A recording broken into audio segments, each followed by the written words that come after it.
Hello, everyone, and welcome to another local show on Football Talk podcast. My name is Ozzy, and I'm your host for this evening. Now, the transfer window may be closed, but that doesn't stop the transfer rumors rolling during the off season in regards to the next window. So, today is no different. We'll talk about a few rumors that have been circling the last couple of days, more so defenders than any other positions in the team.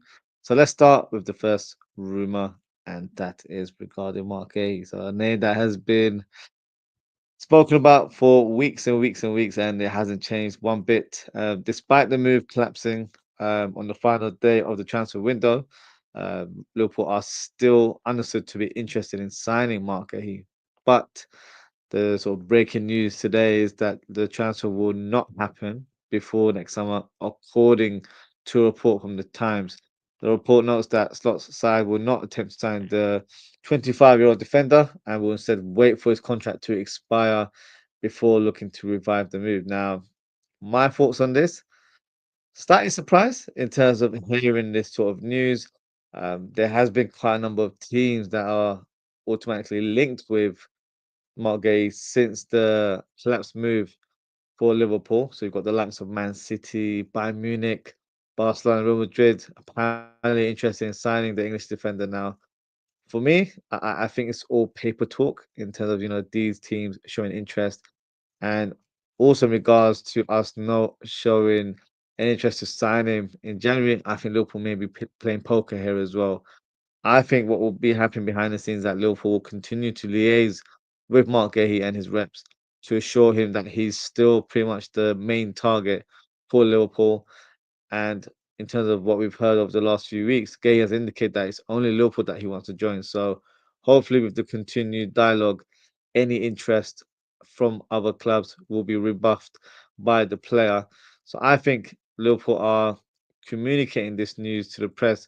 So it seems like we're playing the waiting game and we're in no rush to sign him. But if I'm being brutally honest, I think Liverpool will go for Mark Guehi in January. Some may suggest that we should go and only sign Mark Guehi if we've picked up an injury or something along those lines. Possibly, that could be a factor, if we do decide to get him in January or next summer. But I'm expecting Liverpool to go again regardless. And look, don't be surprised if he's announced on the 1st of January because everything's been agreed. It's just that Steve Parish decided to do some Pilates on the transfer deadline day and unfortunately ruined it for everyone. So, from a Liverpool point of view, we unfortunately couldn't get a player, and I don't think it's kind of derailed our season at all because I do believe we have enough centre backs and adequate quality to make a charge this season. At the top of the before the summer window even opened, we had four centre backs, and we still have four centre backs right now. Of course, the profile will change in certain players, but we still have four centre backs on paper. So, despite that move, collapsing, Liverpool, in my opinion, should bid as low as 10 million in January. I don't think it should be anywhere near the 35 million pounds that was agreed in this in the summer window because of course there's a lot of factors. His contract situation, he's got 6 months remaining once we touch January. So in terms of his valuation, it decreases, and that's not because he's a bad player. It's just the the sort of the format of his contract. You know, just to put an analogy into this kind of topic, when you buy a car, whether it's brand new or whether it's got one or two previous owners, for example, once you've bought the car, and let's say you're not happy with the car, you want to sell it on, it depreciates. It's the same with this kind of scenario where when you've got a player that is valued at 35 million pounds, a few months down the line, his valuation is going to depreciate. So for me, there's no way that we'd be spending or even placing a bid close to 35 million. Some would probably say about 20 should do it. I think that's still too much, considering the manner of how the deal collapsed. Uh, it's not left, a positive light in terms of how you run a business. So, operating or dealing with Crystal Palace again, it doesn't feel like it bodes, confidence if you're a Palace player or if you're Liverpool, where you're trying to acquire one of their players and the owner's not even, partaking in the negotiations or the ironing out the details on the final day. So for me, it's a thing where it will depend on the player's stance as well. If he's frustrated and he shows it in the next few weeks or next few months even, then Palace will have to just accept whatever comes their way. And let's see what happens. I think, you know, the smart thing for Palace would be to accept whatever offer we come up with, whether it's 10, 15 million pounds. I think that should be justified based on what's happened. And of course, you know, they almost messed up Marc Guehi's dream move to say, because in the past, if you look at Liverpool's history, once we've made a bid with a player, we generally don't come back for them again. Of course, Van Dijk and certain players are an exception to that. But there's no guarantee that Mark Gay is being held at that same kind of regard. So, they could have potentially, messed up a dream move for him. But look, if Palace want to be stubborn and not accept any deal in January, or don't accept the bid that we're going to place, then that's fine. We'll wait and we'll sign Mark Guehi on the free in the summer. It's as simple as that. The player seems to be pretty much focused on making a move to the Reds. So, if that hasn't changed, then it looks like he would be, you know, joining Liverpool, whether it's in Jan or in next summer. Only time will tell. But let's take it one step further. It's going to sound like I'm being a bit petty here, but with Konate's future up in the air, we could potentially be signing two centre backs next summer. You can't rule that out. So if that's the case, I think Liverpool should go on and sign Crystal Palace target Osman Diomande, who of course plays for Sporting. Petty, yes, but I'm not suggesting that name because it'll pee off Steve Parish. I'm looking at the bigger picture where I think Diomande would be a fantastic addition to our squad. He has similar traits to what Konate possesses, in my opinion. So you've replaced him for like, but if you've added Gay to the mix as well, then you've got a more accomplished player who's a better ball playing defender, in my opinion. So then you've got a good balance within your defense line. So let's see how this pans out. Uh, but I'm sure this rumor will not die down anytime soon. We'll probably get some sort of updates in the near future. Now, on to the next rumor, and that is regarding Konate. So let me share the screen because there was a tweet that I read earlier on that puts into context in terms of what's happened with Konate, and it paints the picture for me in terms of what the future holds for him. So I'll read it out, in quotes. So, not necessarily, but it's fair to say Konate's future hangs in the balance at the time of writing. This is written by Lewis Steele, by the way. It was November when Richard Hughes first opened talks with Konate's representatives, and 10 months on, we are no closer to a resolution. Confidential understands Liverpool remain in talks with Konate's camp and want to wrap up the deal to ensure a position of strength for the future, but there is nothing more to say than that. It is not signed yet, and there has been no definite indication either way on the direction of travel. But it's a worry for Liverpool, especially after the long running sagas over contracts last year. And that is the issue. That's the issue we're going to face in regards to Konate's future, because it's still speculation, whether he's going to sign, whether he's not, it remains to be seen. But then I saw something else earlier on today where Konate was asked about a potential interest from Real Madrid, and was asked, is he being pressured into moving there? And he replied by saying that Kylian Mbappé calls him every 2 hours. So of course it was said in tongue in cheek, but you know, there's always something behind these kind of comments, when they come out loud. So my verdict, does Konate stay at Liverpool and sign a new contract, or will he leave in the summer coming to join Real Madrid? Now, look, reading that quote earlier on, if we've been negotiating for 10 months and there's been no real progress, that's a huge concern for me. That's a red flag in regards to his future at the club. Now, if I was to really give you an opinion today, honestly, I don't see him staying at the club.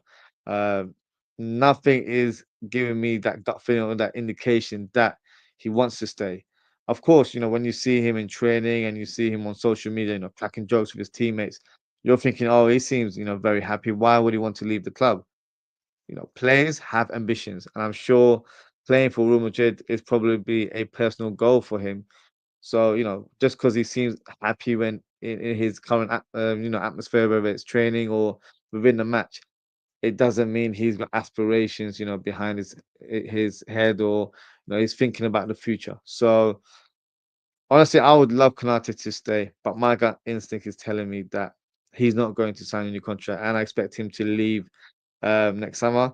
Now, rival fans will tell us Liverpool fans that we need to show the same energy as we did for Trent when he left for Real Madrid. I don't think so. I don't think it's the same kind of situation. Of course, the outcome is the same where a player hasn't signed the contract and has gone to Real Madrid on a free transfer, but it's a different situation. Trent is Liverpool through and through. And I think it was just in the manner of how he left or the way he swayed us on to think that he was going to stay. There were discussions between Trent and Real Madrid for years. It might be the same situation for Konate. And that is where my concerns are. I'm seeing parallels here. So, the way Konate isn't saying too much, but when he does, he's saying it with a bit of joy about it. That for me feels like, you know, he's made up his mind and he's just pretty much running down the clock. So hopefully I'm wrong, but let me know in the comments, what you think, and let me know what you think in terms of his future. Do you think he will be a Liverpool player, or he'll sign a new contract eventually, or do you think he'll move on and join Real Madrid next summer? Now, moving on to the next rumor, and that is regarding Michael Olise. Now, Michael Olise is being linked with a move to Liverpool for next summer, as it has been revealed that he has a release clause that can be activated next year. So it suggested that Liverpool could target him, and they see him as a long-term successor to Mohamed Salah. Now, my thoughts on that: it's an absolute no-brainer. He is the number one target, the undisputed champion to come to Liverpool and be the person to replace Mo Salah and take over his throne. Ability wise, for me, Elise has everything in his locker. No, I'll go as far as say I think he's one of the best right wingers in the world right now. His technical ability is insane. From dribbling to producing finesse shots into the top corners, he's got everything to become a world class player in the future. So for me, you know, he's got the right ability that we need. He's got a great balance in his play as well. He's a player more than capable of chipping in the goals, but also has shown that he's a creator for his team as well. So for me, he is the perfect profile for Liverpool. But unfortunately, Liverpool may have some competition as agent Mbappe is also trying to pressure him into joining Real Madrid. Now, I don't think Real Madrid would be in the market for a right winger as they've got Alagoula. They've still got Rodrigo, from what I know, and also they've signed a young wonder kid in Franco Mostantuano from Argentina, and he's very, very highly regarded. So I don't know, if that's a realistic option for him. But of course, Mbappe will try and do his best to get his countryman over to Madrid. But in regards to Elise, I am completely sold on Elise joining next summer, and I don't see there being any other target that will change my mind because for me, he is the number one signing for next summer and will eventually become Mohamed Salah's successor for Liverpool. Now, on to other news. And there's been some fresh rumors circulating today with regards to Federico Chiesa, who has been linked with a move to Besiktas. Now, people probably thinking, why is he being linked to a move to Besiktas? It's because the Turkish transfer window hasn't closed yet. It is open until September the 12th. So, my thoughts on this rumor, if I'm being honest, I'm not hugely surprised. And look, if he decides to leave, I actually wouldn't begrudge him. I actually wouldn't blame him for leaving. It feels like he's being slightly disrespected at the club. At one point, it felt like he was going to return to Italy in the summer, but a move never materialized for Federico Chiesa.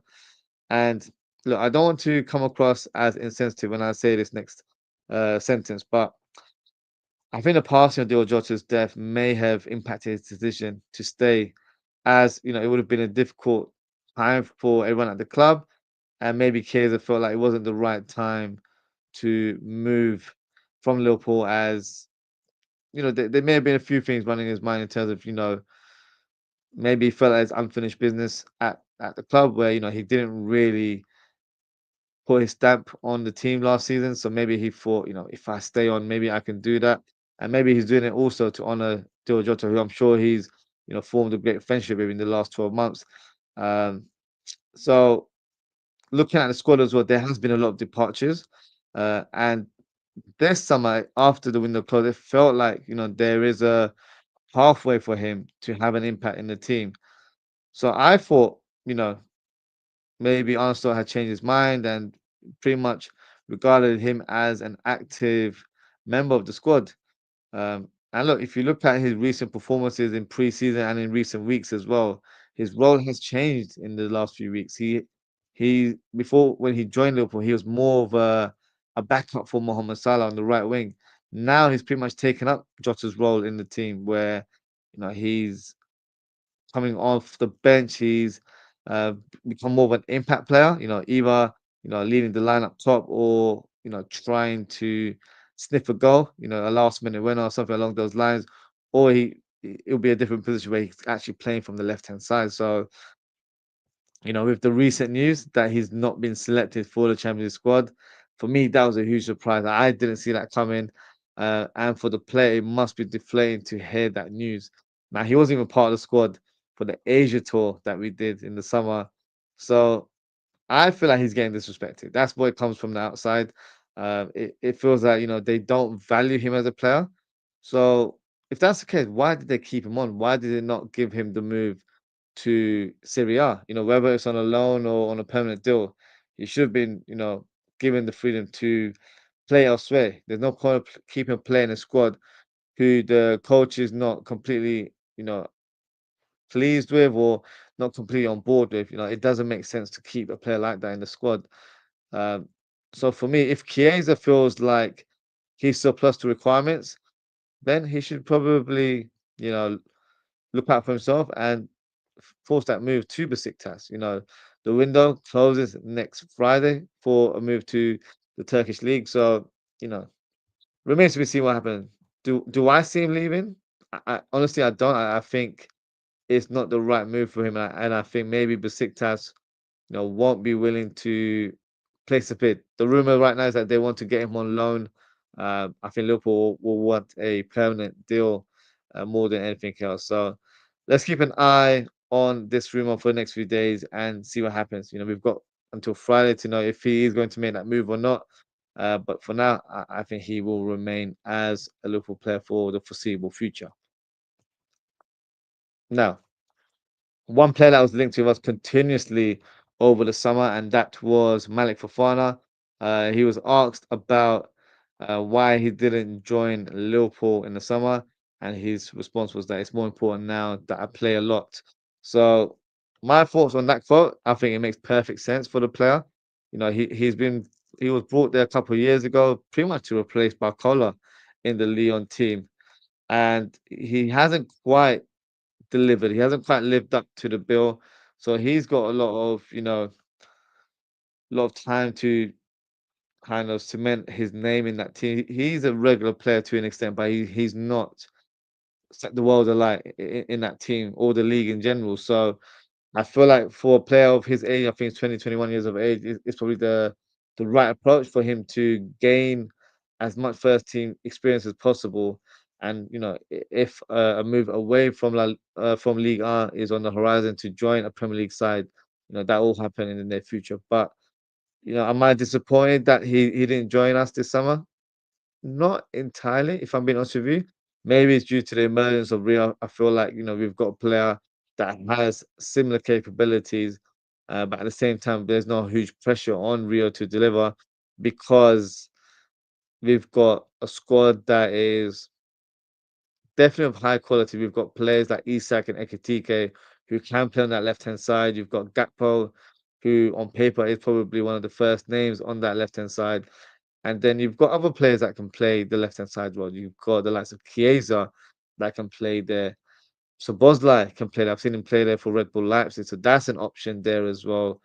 Um, Worst comes to worst, you even put Curtis Jones there. He's played there in his younger days. So, um, we do have adequate cover for that left wing position.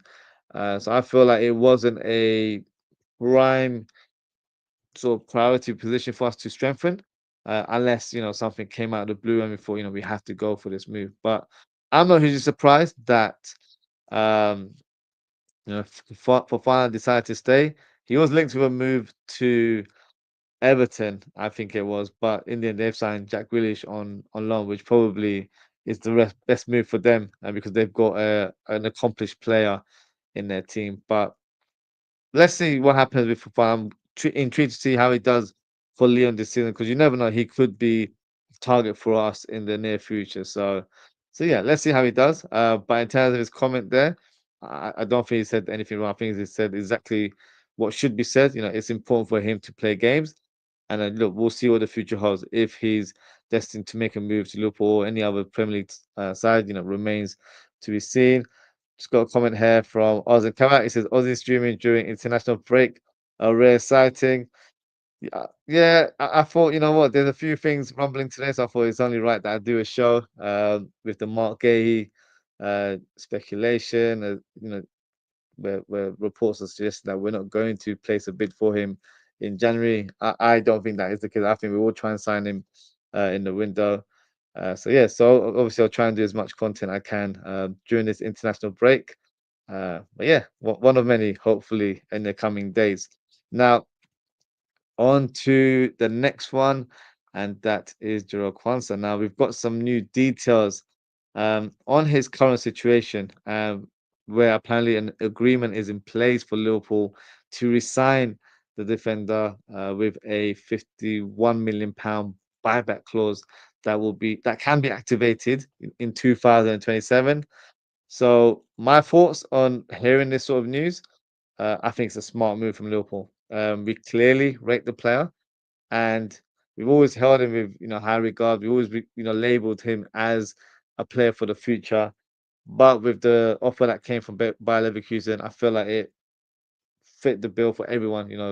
Quansah goes to a different league, learns a new way of playing football, but also is able to develop and play first team football on a week in, week out basis. Liverpool get a good chunk of money, but with the clause that we've added, we can see how it develops and try and bring him back in the near future. So I feel like it's been, a smart way of operating from Liverpool in this window. And look, I expect him to progress because he's already made a lot of fans in Bundesliga. They rate him very highly despite only playing 2, 3 games. Uh, so if he continues to progress the way he has right now, I can see him returning to Liverpool in a couple of years' time. And you have to look at the bigger picture for Liverpool in terms of our defenders. Konate's future is up in the air. Let's not, kill ourselves. I think looking at that situation, I can see Konate leaving and joining Real Madrid next summer, but I can also see Marc Guehi joining Liverpool to replace him.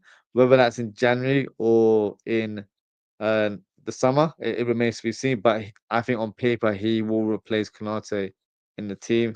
And with Joe Gomez, his future's a bit up in the air due to his injury record, and he was linked with a few moves um, in the past window.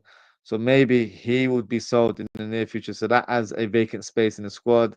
Van Dijk's contract, of course, expires in a couple of years' time as well. I personally think Van Dijk can continue to play after that term. Um, but let's say, it's still a bit up in the air. It's 50-50 whether he continues or extends the contract at that time or not. So it shows you there's a lot of gaps in our squad. The only person that's probably going to be active around that time is Leone because he's been brought in and he's been regarded as one for the future. So with Konate, looks like he could go. Van Dijk, his contract expires in a couple of years' time, and Joe Gomez could be a squad player, but could also be sold at some point as well. It's very clear that Liverpool will be in the market for at least two centre backs uh, next summer. or maybe even further down the line as well. And that's why I can see Quansah returning to Liverpool in the summer of 2027. Now, before we close the show, just wanted to give the people an update in terms of what's happened in international break. Um, Today, Germany were playing earlier on, and apparently, I'm part of his sort of army right now, where fans are, especially on this channel, have already disputed his quality or his ability as a player.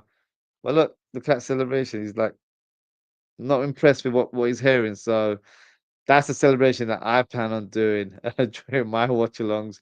Um, because yeah, I'm quite surprised in terms of people's perception, not just on my channel, but I've seen it online as well, and people are already disregarding Verts as a top quality player. But look, people, will continue to doubt him. But I personally think they should give their head a bit of a wobble. But look, going forward, I think we'll let him do the talking on the pitch rather than me telling you how great he is, and hopefully he'll be able to do that in the next game against Burnley.